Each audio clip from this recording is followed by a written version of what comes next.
Hi, welcome to today's topic, which is self-love narcissistic? So we're going to briefly look at the comparison of self-love with narcissism, and we're not going to go too deep, but we're going to hit the main surface and see what we can pick up from that.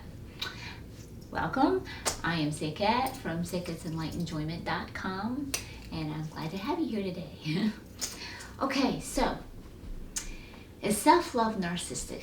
Let's get a picture of what some self-love looks like.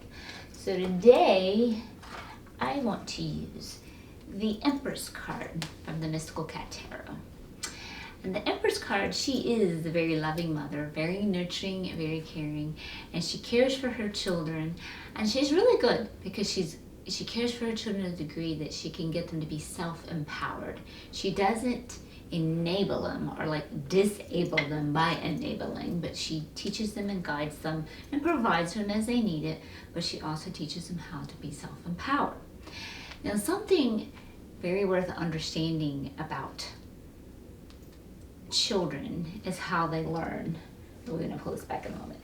And they learn from mirror neurons, which means what they see is what they do. So if they mimic your example, so that's why we say, right? Teaching by example is the best way of teaching. And we even do this as we grow up. You know, when you go to learn something brand spanking new and you've never done it before, you have to look at it and you have to watch how somebody else is doing it. And then you do the same thing. You mimic it, you copy it until you master it and you keep practicing it. So the best way for a mother to teach her children how to be self-empowered is by taking care of herself. And if you, like I said, we're going to look at this card again. If you look at this mother, she's very healthy. She's very clean. She's very happy. She has taken care of herself. So, like, self-care, what does that look like? That means eating healthy, exercising, getting enough sleep. And I'm going to give you permissions for you mothers that overwork, as well as anyone that overworks and overburns themselves. Taking some time, you cannot stop it. Taking some time for recreation. That is really important to take some of that playtime. That all work, no play. Sorry, Lily likes the loves. Amethyst. Stop. That no work, all work, no play. It burns people out. And then you can't be as productive and you can't provide and do as well and be at your best. So one of the ways to look at self-love and self-care is to definitely make sure you're putting in that playtime. That's very important. So I'm giving you permission back right there. Stop working and only working and doing nothing but working. Take some of that playtime. It's very important and healthy. And then even the mother types, and it's good for you to know this for yourself, even if you aren't a mother or a father or a parent. But if you are a parent, it teaches the children balance. And it's good for you to be practicing balance as well. So we're going to go back to this question of, is self-love narcissistic? Well, what we've just looked at pretty much right now is the physical aspect of the self-love. So now let's go into the emotional side of this. Okay, so narcissism, when people have this trait, or traits, I should say, they have them in varying degrees. So some have them in grander, higher degrees, and some have them in lower degrees.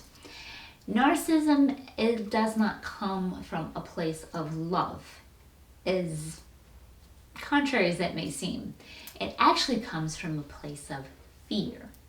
They are in fear that they are not good enough. When someone self-loves themselves emotionally, and they have learned to come to a place to forgive themselves of any time that they have fallen short of their own values, and they have learned to love themselves and encourage themselves that they are doing the best that they can do. So like if you're doing a new endeavor and you're growing and learning, when you are loving yourself, you are understanding that you're not going to be perfect at it yet, and that you're growing and learning and getting better, and you're being patient with yourself and what have you. So that is the picture of self-love. Also, when you hold that self-love for yourself, you believe that you are worthy of love. You believe that you are worthy to have that goodness. And so then you're vibrating in that frequency within yourself and of love coming to you because it is coming from within you. And then whatever you got going on within is what shows up on the without. So your outside world reflects that. So when you are truly loving yourself, by law of attraction, like attracts like, you start pulling in others that also love you as well, because they gotta match that love there, and that's what shows up.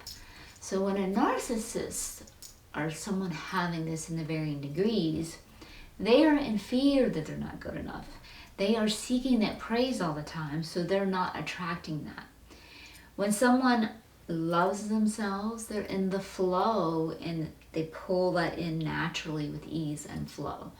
When you don't love yourself, but you are desperate for that praise, to know that you're good enough because you're not giving it to yourself already, so then that's when you see the narcissist boasting. Look at me, look how good I am, I'm greater, I'm better at this and better at that.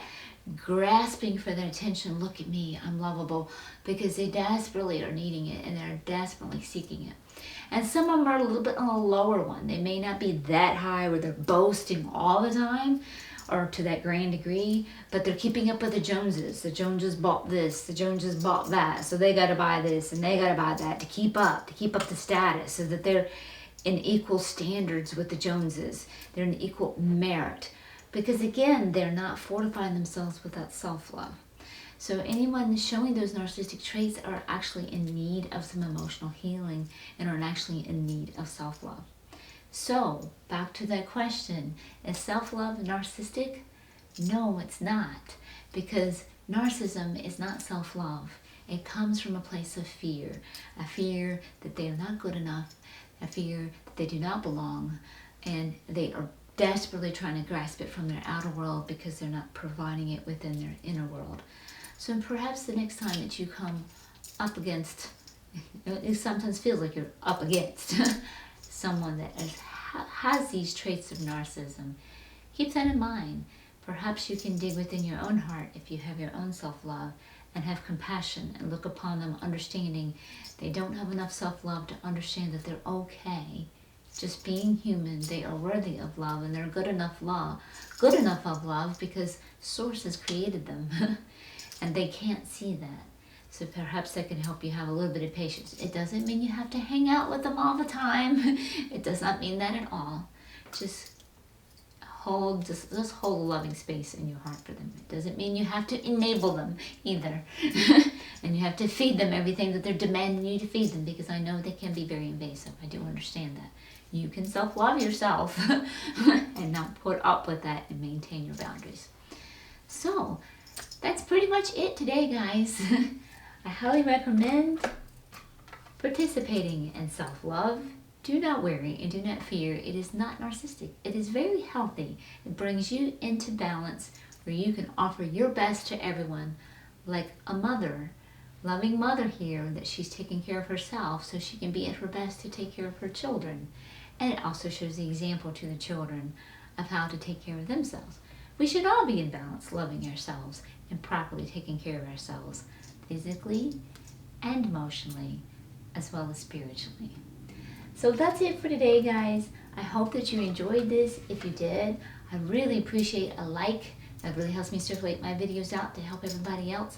I really do appreciate that. It's very helpful to me. And if you're new to my channel, welcome. I'd love to have you subscribe if you'd love to. Just hit that subscribe button and the bell notification. Also, I welcome your comments. If you have anything to say about this video, I'd love to hear from you. I really would. And so keep watch for me on the first Wednesdays of the month. That's when I do my chakra clearing. I clear all 12 chakras, your auras, your energies, ground you with Mother Earth, and open up your heart chakra. And on Sundays, I do the tarot readings or pick-a-cards.